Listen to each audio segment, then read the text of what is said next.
Hello Internet, Jojo here, and today we're going to talk about possibly the most ambitious death battle to date. Sauron versus the Lich King. Lord of the Rings versus World of Warcraft, or WoW. You might be wondering exactly why I think this is the most ambitious death battle that they've probably ever made, or at least it's the most ambitious that I can think of. And really it comes down to a number of factors, just a lot of them actually, but think about it, this fight is debuting two brand new franchises with characters who are rather obscure to anyone who's not inside the fan base, and thus won't have that much of a reach outside said fan base. Now, I am not informed enough about both characters to make an accurate prediction. That's not what this is. Instead, this is really just a call to respect the research process, and to tell you a bit of what I do know. Let's just briefly go over all of what Death Battle has to go into to make this Death Battle a thing. So, starting with Lord of the Rings, the books.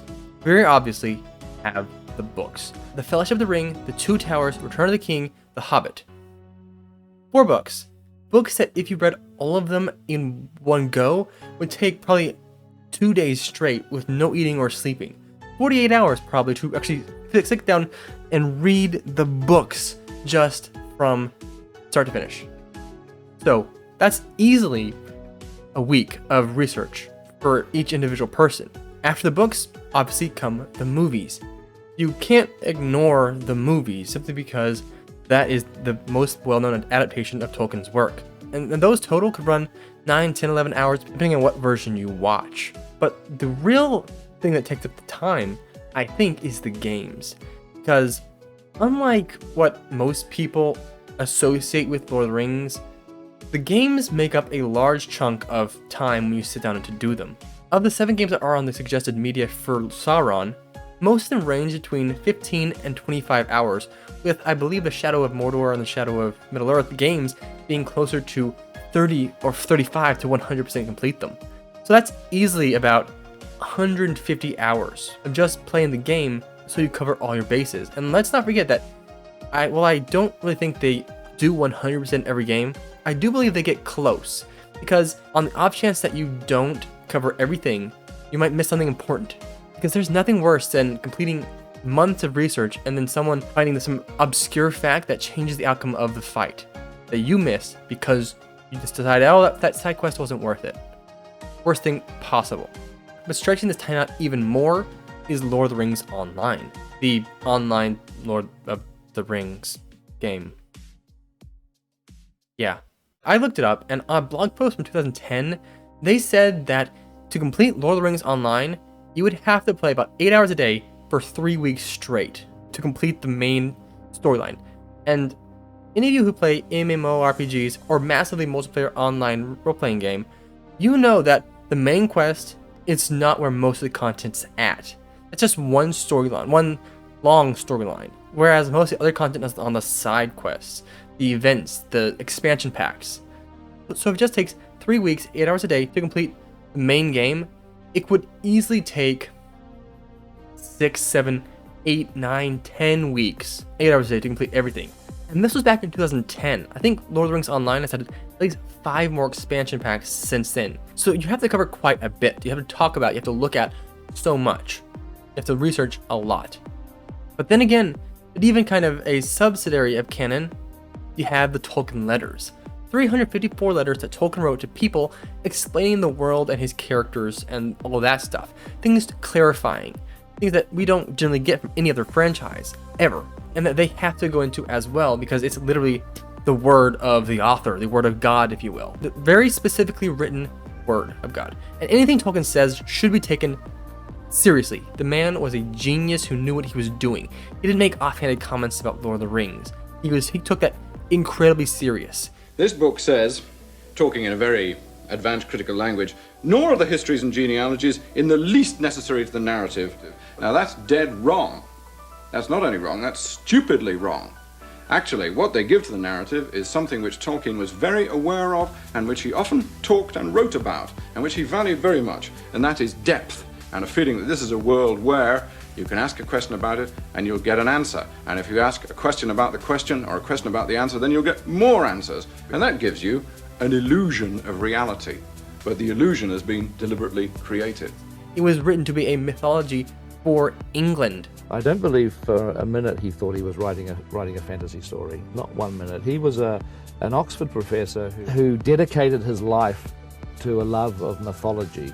And Tolkien always mourned the fact that England's mythology had been eradicated by the Norman invasion in 1066. And so England's mythology was like medieval stuff like Robin Hood and King Arthur. I mean, it didn't go any further back than that. So Tolkien thought he wanted to create a mythology for his country, for England.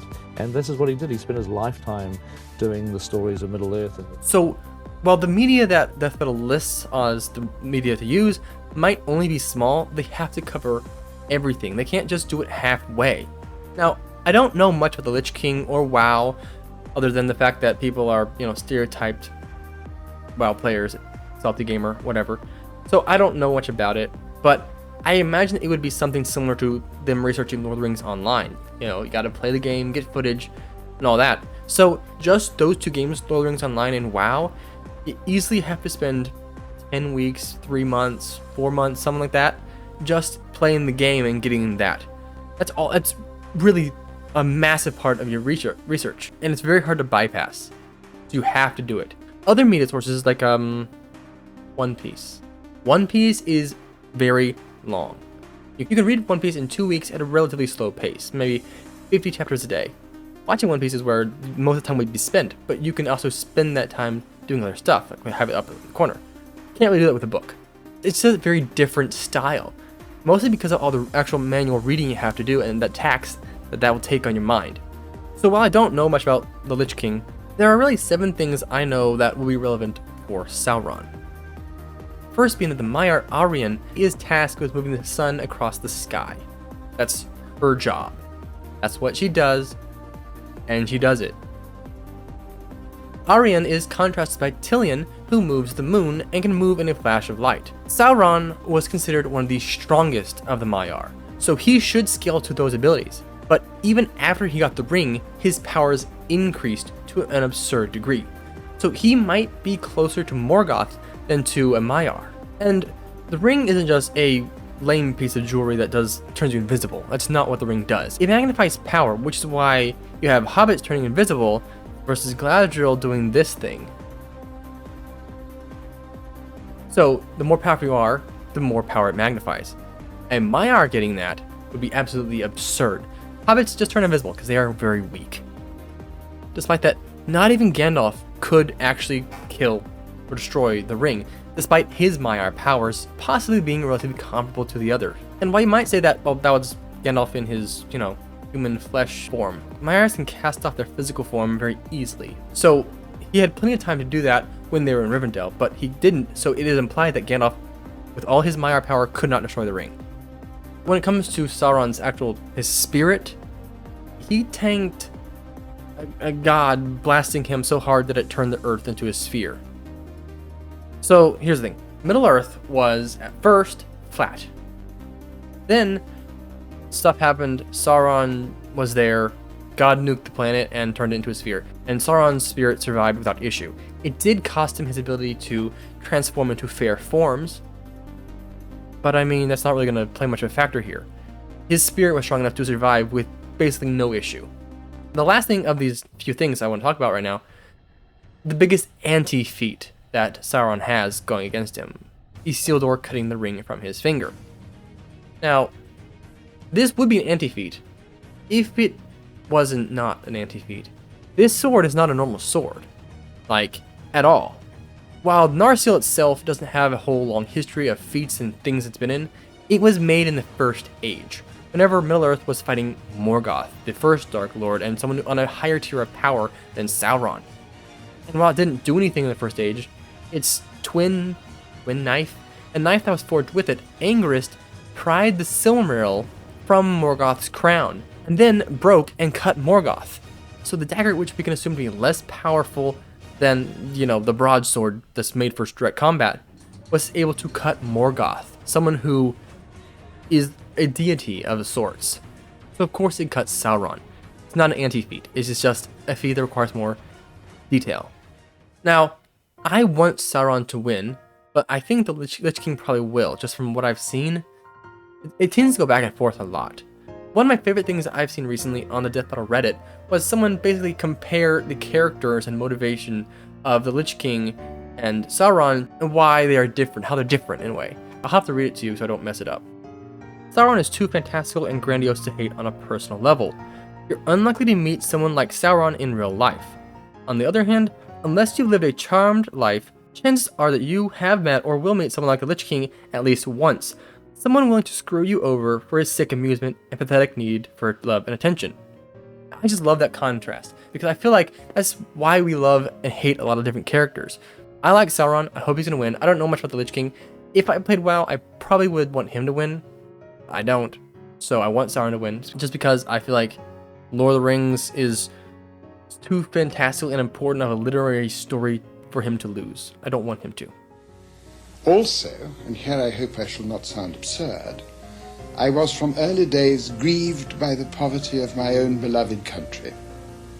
It had no stories of its own, bound up with its tongue and soil, not of the quality that I sought, and found as an ingredient in legends of other lands.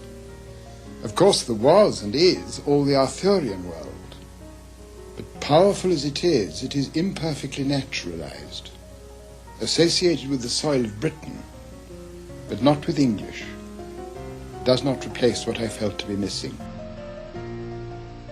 But going back to what I said a bit earlier about how this is the most ambitious death battle ever, it might not be successful, because max risk, which this one is certainly, does not always equal max reward. That's why Death Battle does a lot of Marvel vs. DC fights. They're safe and they're popular.